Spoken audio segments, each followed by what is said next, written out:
কৃষ্ণপক্ষে হবে কালা, কৃষ্ণপক্ষে হবে কালা, তোমার সাত রহে বহে পিঙ্গলা। কৃষ্ণপক্ষে হবে কালা, তোমার সাত রহে বহে পিঙ্গলা। সোনাদি আমার পিঙ্গলা আমার ডান দিকে শ্বাস চলছে, তোমার শ্বাসটা চলছে ডান দিকে, কথাটা বুঝে দাও না? আর চলছে অমাবস্যা, অমাবস্যা চলাকালীন শ্বাসটা তোমার চলছে তোমার পিঙ্গলা দিকে, মানে ডান পাশে।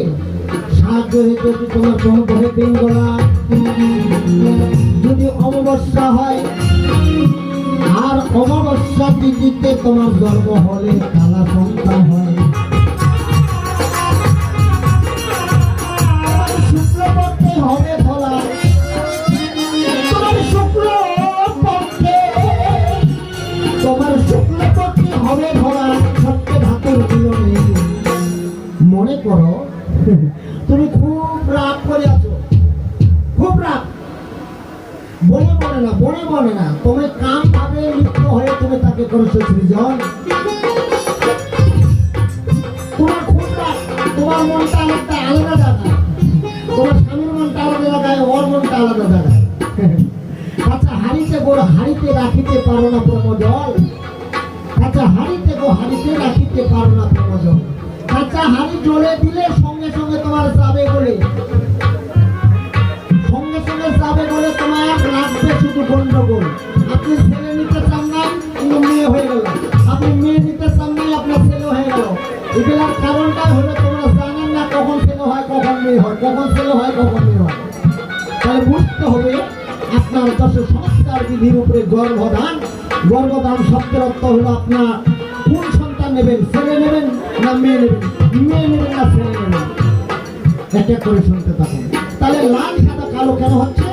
অমাবস্যার দিনে জন্মগ্রহণ করলে তোমার কালা হবে, আর শুক্লপক্ষে জন্মগ্রহণ করলে তোমার ধলা হবে। ইহার একটা কারণ, আর ইহার কারণ হলো সপ্ত ধাতু। সপ্ত ধাতু কি? এই দেহে মেদ মাংস হাড় হাড্ডি মণি মগজ, ইহা হচ্ছে সপ্ত ধাতু।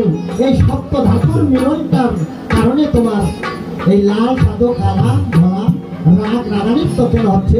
এই সপ্ত ধাতুর মিলনে। কর্মক্ষেত্রে জীবের জন্ম সকলের ফলে, কর্মক্ষেত্রে জীবের জন্ম সকলের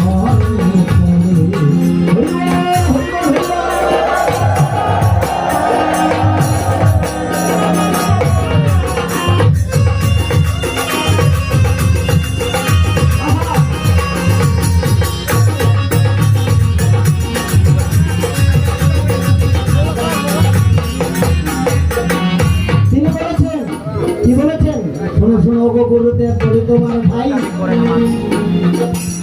আমার চারটা ছেলে যেন মেয়ে আমার হয়, এই ভিক্ষা চাই। ওর চারটা মেয়ে একটা ছেলে চাই, কিন্তু যাদের চারটা মেয়ে ওদের ছেলে চাই। এর কারণটা কি? হ্যাঁ, মাতৃবার হয় সংশুক্রবোধ, আর এসব দিনের মিলনতে কন্যা জন্মে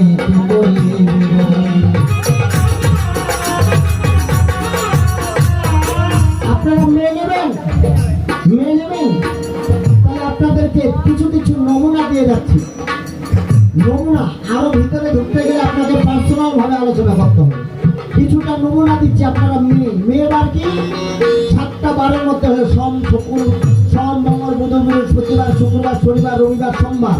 এই সোমবারের মধ্যে, এই 7টা বারের মধ্যে কোনটা বার মেয়েবার এটা জানতে হবে। মেয়েবার হচ্ছে সোম, শুক্র, বুধ।